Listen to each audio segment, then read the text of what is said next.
And welcome back. I'm here today with Lynn Meyercord from AIDS Project of the Ozarks.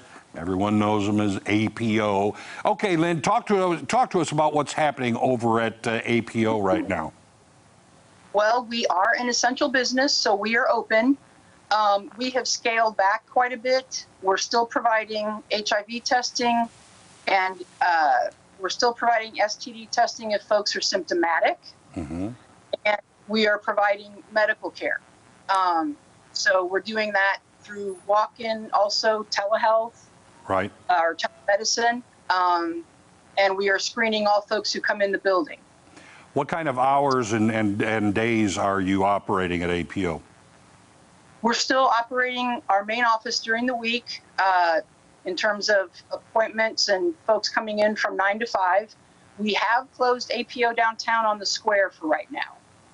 Okay, and you said appointments. Do you recommend people phone ahead, don't just walk in? Yeah, because you can't just walk in. We're not accepting walk-ins. We want to control how many folks are in the building at one time and how many folks in the waiting rooms. So we're being very cautious about that. Now, of course, this all has to do with COVID-19. Has the government, do you believe, learned anything from, of course, the spread of HIV years ago? I don't know if you call it an epidemic or not, but the handle that people were able to get on that spread, have they learned anything and been able to apply it as far as you've seen with COVID-19? I think there has certainly been a much more rapid response to COVID-19 than there was HIV and AIDS, and it certainly was pandemic. I think because COVID-19 is spread much more easily and has affected a much wider population of folks, the government has very much been much more active than it was with AIDS in the early days. I think they've also learned a lot.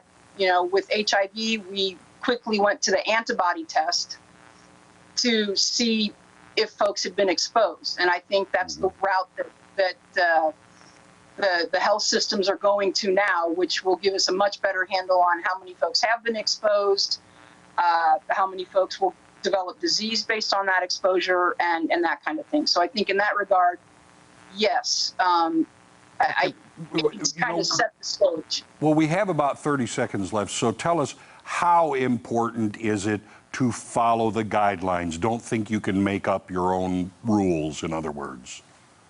It's incredibly important, and that was also an issue back in the early days of the AIDS crisis.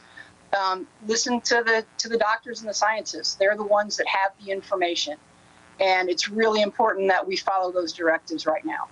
All right, Lynn, give the folks your number, how to get information from you if they need it, please.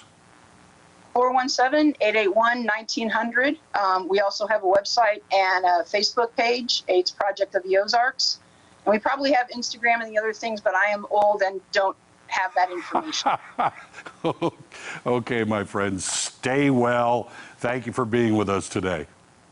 Thank you, Tom. Happy birthday. Thanks. We'll be right back.